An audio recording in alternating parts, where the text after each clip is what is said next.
Welcome to episode 30 of YOUx2, where we're on an adventure of discovering the two of us that are living this human experience, this human character that we're playing here, and then the real us, that actor behind this character, a powerful, supernatural, eternal spirit being that's made of unconditional love.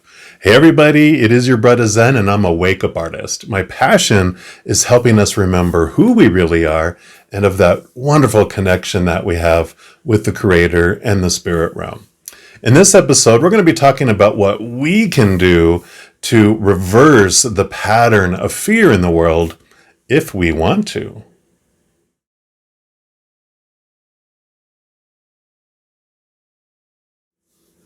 Why wouldn't we want to reverse the patterns of fear in the world? Well, we do come here on purpose to this giant amusement park full of fear rides to experience fear, to experience all these emotions, to experience the contrast of the different worlds. But if we're not going to ride the fear rides anymore, then what are we going to do? Hey, maybe we can open a concession stand. We'll feed people, give them nourishment, give them drinks, so that'll keep them in the game and keep them nourished, right? Or maybe we can dress up like a monkey or some popular, person or character from the movies so people can take pictures with us. Or maybe we'll have a first aid station because people are bound to get hurt on those fear rides, right? We can do some energy treatments and we can help them and help them recover from those injuries that they have. Or maybe we can be like a tour guide and guide them to a beautiful Zen garden where they can sit in some peace and some quiet and just eat some ice cream. That's it. Ice cream. That is what is going to save the world.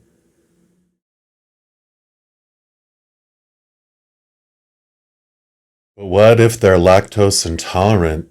We're going to have to make sure that we choose ice cream that doesn't make matters worse for them and probably a flavor that they like. Gosh, this is really starting to sound really difficult. Because usually in the beginning, what normally happens is we try to convince everyone that our flavor is the flavor and it should be their favorite flavor too, right? And then we're hit with like a gasp. What? You don't believe that my flavor of ice cream is the best? You think yours is? So it's not going to help pushing everyone to believe that the unconditional love rocky road is better than vanilla fear. And I know, I can hear it already. People are going, what do you mean unconditional love rocky road? Shouldn't it be this flavor? Blah, blah, blah, blah, blah, blah, blah. So we can sit for a moment and we can ask ourselves and think, what would it take for someone else to convince us that their flavor of ice cream is more important, it's more delicious than our flavor?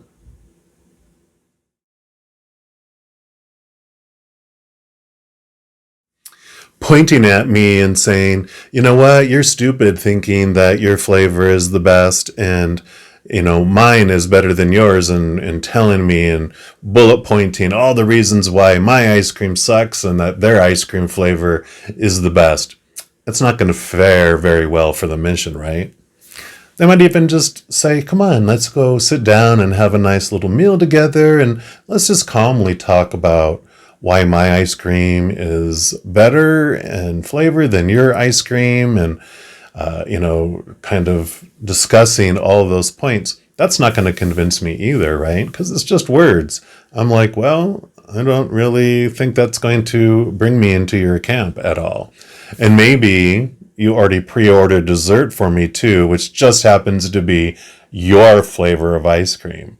Well, that shallowness that you just expressed and trying to get me with trickery to move over to your flavor of ice cream, that's not going to work either. In fact, now I'm a little offended and I'm going to stick to my guns and dig my heels in and maybe even go the opposite direction and not even eat meals with you anymore because it upset me so much. Or Maybe you dive over the table and you're like, here, and you shove that ice cream in my mouth to try to force me to swallow it and to accept it. Now, maybe that ice cream might have been really delicious for me, and it might have convinced me to, move to a different camp of my ice cream flavor beliefs. But because of that aggressive action of that other ice cream overlord, it's not going to work.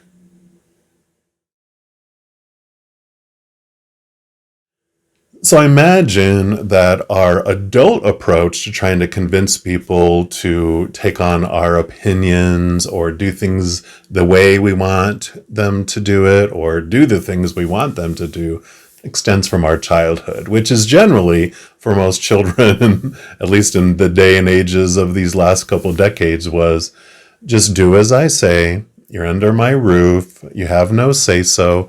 Just go out and do what I'm telling you to do, right?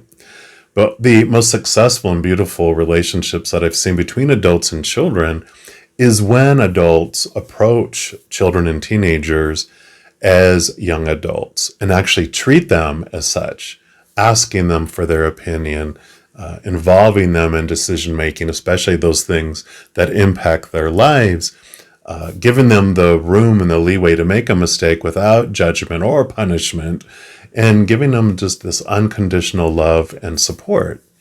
They don't generally use the phrase, you know, I'm going to be held accountable for anything that you do until you're 18 years old.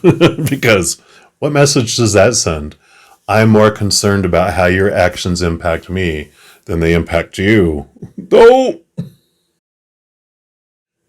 So, in order to reverse the pattern of fear in the world, just explaining to people why fear is a bad choice for them to choose and the reasons why it's bad, or focusing on unconditional love, while unconditional love is the better choice for you, trying to get people to change their minds about things isn't really going to do a whole lot of action, because we don't change the world by changing people's minds. We change the world by changing people's hearts. I read an amazing book called The 13 Original Clan Mothers by Jamie Sams that mentions the children of sorrow are those humans who insist on standing outside of the circle of love and compassion. They have not known the love of their true mother.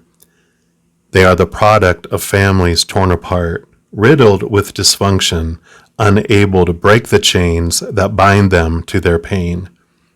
Their hearts, which seem hardened, have never known the safety of transformative tears or loving arms and gentle healing.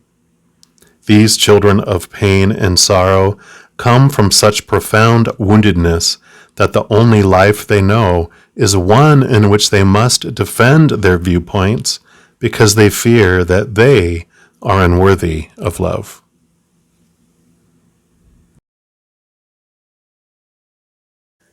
The book also mentions that the pain we experience currently is because past generations forgot how to give or teach human compassion. And of course, the most effective way to teach compassion is by being a living example of it. So it seems like they're saying that in order for us to change the world from a place of fear where we're reacting out of fight or flight mode, attacking one another, hurting one another, and moving it to a place of unconditional love and joy and peace and laughter and compassion, that we need to become this living example of unfear, of unconditional love. So we can start by sweeping in front of our own door instead of going out there and sweeping in front of everyone else's door going, do you see this dirt? Do you see this dust? And we learn to give ourselves that unconditional love. We learn to give ourselves that compassion.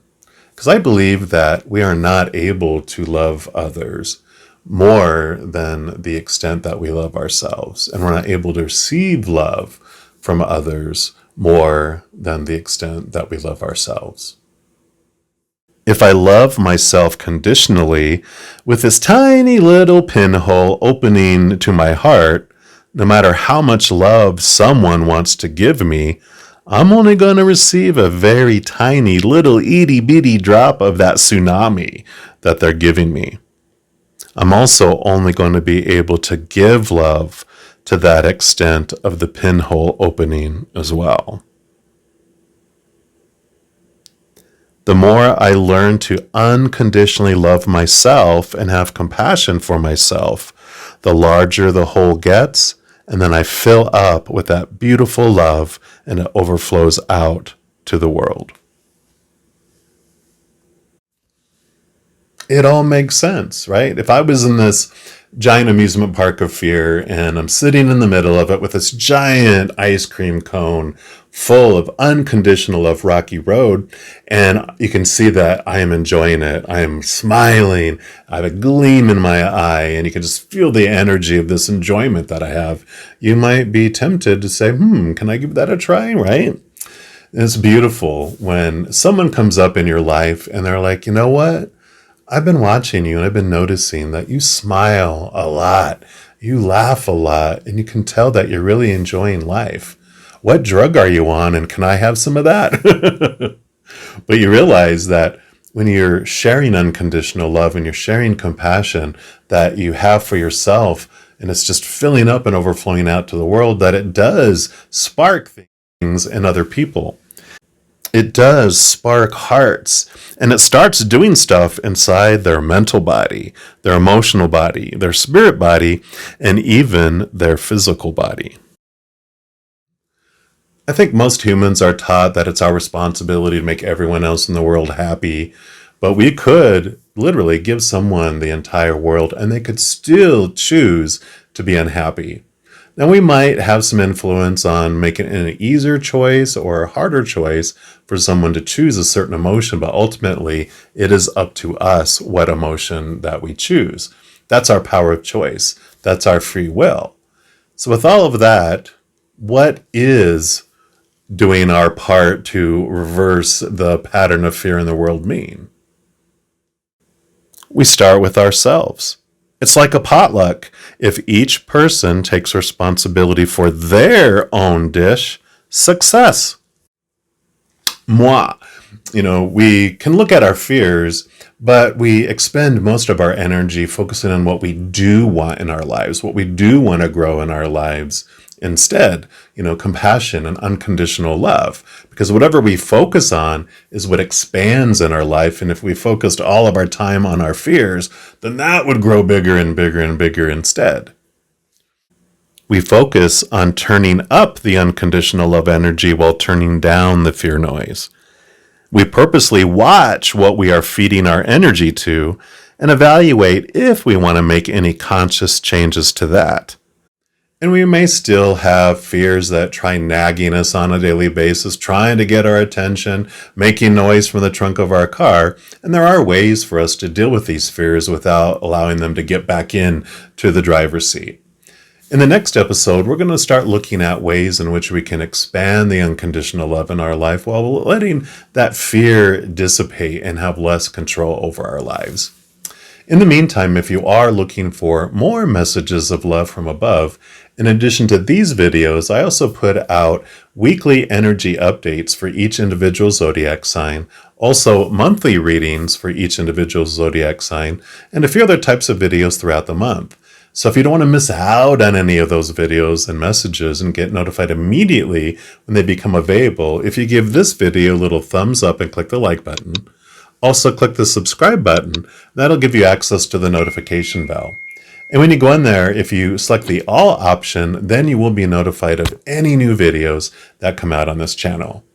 Also, doing those things, it helps spread the love, and it does help my channel grow in significant ways.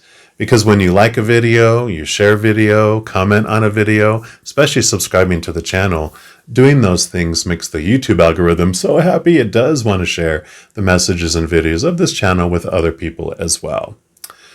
I also offer personal readings because all those other readings that I put out there are general readings. So if you're looking for even more specific information, specific answers for your specific life, then you can check that out. I also recently added a sliding price scale for my recorded personal readings, giving you an option where you can choose whatever price is more in alignment with your budget. So if you want to check any of those out, all that information is listed in the description box below. All right, beautiful people, as you go through this next week, please know that every second of every day of your life that you are unconditionally loved by the creator of all things and a huge posse of beings of unconditional love and light. And of course, I love you too. You have an amazing week. We'll be talking soon. And in the meantime, you hang in there and you take care.